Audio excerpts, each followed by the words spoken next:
For day 5 of the 31 films of Halloween, I want to talk about another Wes Craven film, one that I think has fallen through the cracks and just never got the recognition it deserved. It came out in 2010, I believe. It came out in 2010, October 2010. And I feel like this film just didn't get the recognition it deserved. It was kind of a sleeper film, and that is My Soul to Take.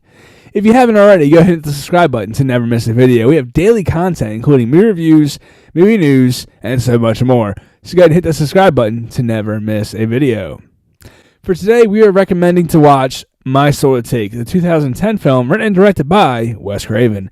Now, this film is pretty much a original film that is really one of his last, I think, original horror films he made before passing. And it's one I feel like that doesn't get the recognition it deserves. 2010, I feel like horror was well and alive, and we were definitely getting a resurge of horror films. However, I feel like this one I don't want to say it didn't get the recognition it deserved during its time, because I remember being in high school and a lot of people talking about this film. And, a lot of people were talking about seeing it. I remember talking to a lot of people because, I was the movie guy. So everybody was always talking about movies with me, and a lot of people were talking about this film. But I feel like since its release, it hasn't really been spoken about much in the horror community. And I know in 2010, 2011, this one, I believe, came out in October 2010. So in that transition to 2011, we had a surge of found footage films and ghost stories.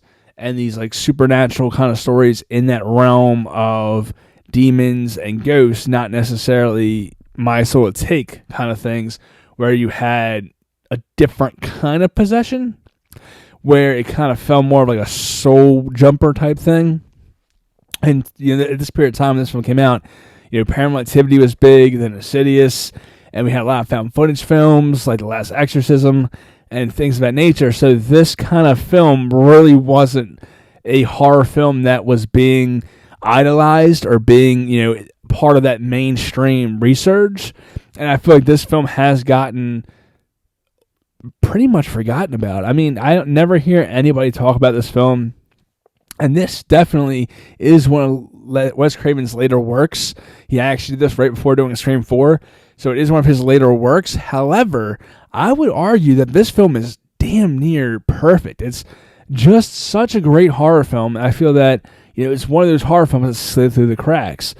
The story is that there were 7 kids born on one night, and that same night, this psychopathic serial killer who was kind of like a schizophrenic, had multiple personalities, was killed that night, and his soul jumped into one of the 7 children that were born that night, and it was the dark soul.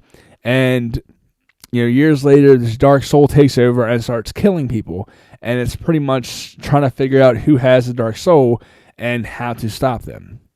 Now, I feel like I'm not giving the film the justification it deserves, and I'm not really pitching it well enough, but it's such a unique kind of horror film in the way that it kind of fills in where we had this unique story that's not something we've seen before, while also giving us something somewhat familiar.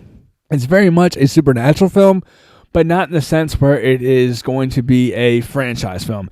This film did not set out to start another franchise to try to jumpstart horror into giving us another icon, which we've seen in the past couple of years. All these horror films are trying to start franchises by giving the killers these cheap-looking masks. Totally Killer did it. Happy Death Day did it. Who was the other one?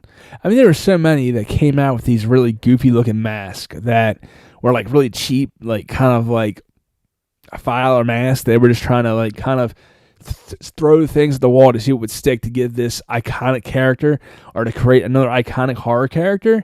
And I feel like Art the Clown is the closest we've gotten to being someone who may, and I say may very, very lightly, be a iconic horror character, because he has this distinguished look. But even then, I'm like, I don't think he's going to really stick around in longevity time. I think he's going to be a hot commodity momentarily, but kind of fade in the face of time. But that's for another video.